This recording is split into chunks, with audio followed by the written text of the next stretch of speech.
Thinking about your own experience as a founder, you mentioned also product market fit. There's sometimes this is a kind of mythical term that is thrown around.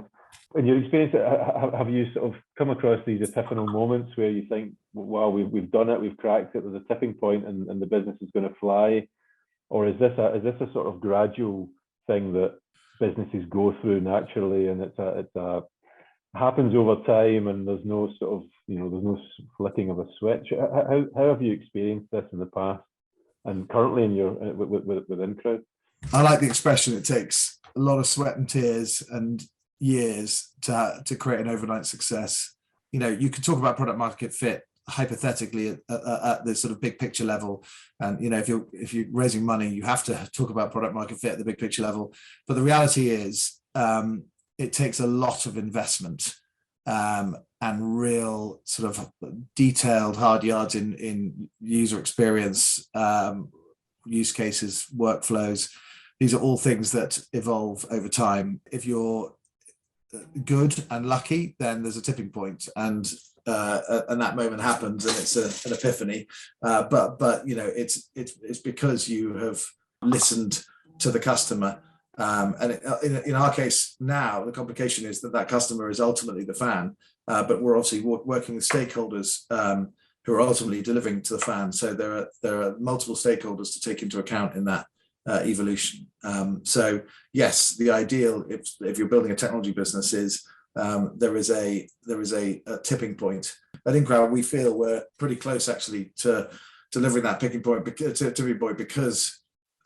we've evolved with our customer, who is and through other third-party agencies as well as us, have really started listening to the fan and started taking more of a B2C mentality. We think that the tipping point is coming, and we have the platform and the product to help our customers benefit from that. In terms of advice for other founders, you've been there, done it. What's the one piece of advice that served you well? Hiring is fundamental to success, and typically hiring people who are young and hungry trumps experience, because when you're in the gritty phases, of which there will be plenty, you can be absolutely sure of that. It's the people you have with you by your side who are prepared to go through a brick wall, ultimately, that are the difference between success and failure, in my humble opinion.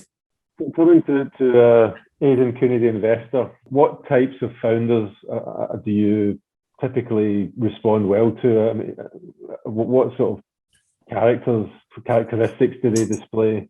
Well, ultimately, sort of taking that last point, that also applies to investment. The things I've learned about investing is, if you're going to be a lead investor, you really need to understand the competitive dynamics in detail, and so that's important.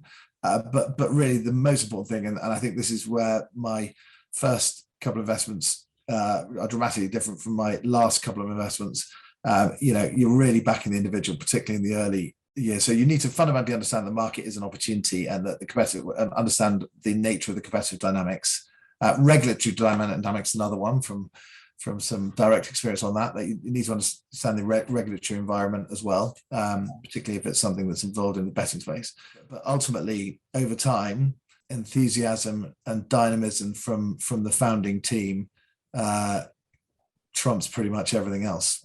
So much like hiring, if you're running a business, choosing the right, backing the right people would I say be pretty important if you're investing as well. Maybe expanding on that point a little bit, and thinking about the sports industry itself, there's obviously been a real boom in terms of technology's influence and impact on the growth of the business side of sport. Companies that you've grown and been involved in, the way they operate, what can the sort of traditional side of sports learn from that?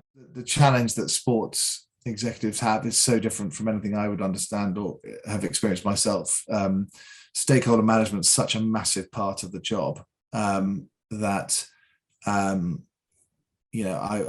couldn't possibly advise on that, because I've always had the luxury of being able to deploy capital in a way that, quickly, in a way that the management views as the sensible way of doing so. And I don't think that's the case when you're running a sport. You have to ultimately take into account the different of opinions of a big club versus a small club if you're a league, plus the dynamics between a league and a club in general.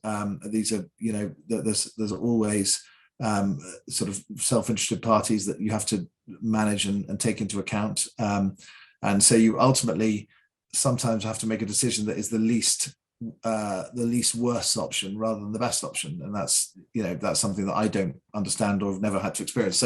So I think the challenges are so different from a governance point of view. There are always ways from a management point of view of improving, but I think, there are a lot of very good people in sport who are extremely good at running their businesses.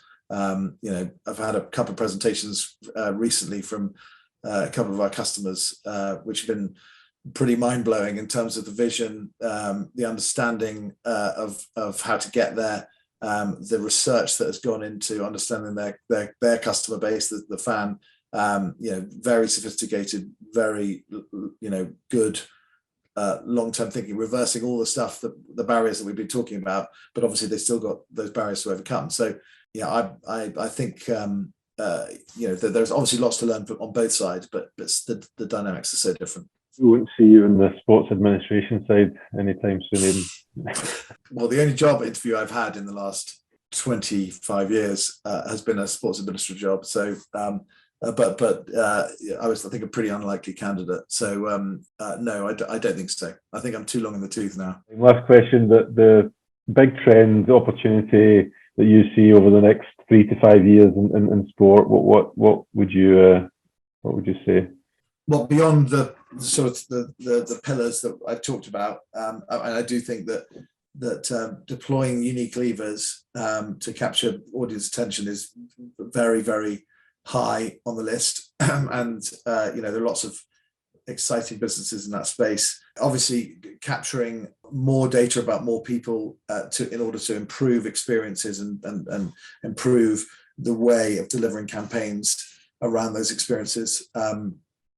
A big trend. I suppose the dynamic between performance in sport and fan engagement as well. One of the barriers in that area is what I suppose a coach or a director of sport considers to be sensitive information versus what is very compelling content to the fan and helping the fan understand performance and therefore growing your audience. That is a fundamental thing to consider. The roles and relationships of players and how players contract and how players and leagues and sports work together to grow the sport. That's fundamentally obviously shifted, and I think still the dynamics and the economics have not settled. There are lots of exciting headwinds in sport, hence the opportunity and hence the amount of money coming into sport. Aidan, thanks so much for talking to me today. Really enjoyed it. Brilliant. Likewise, David. Thank you very much.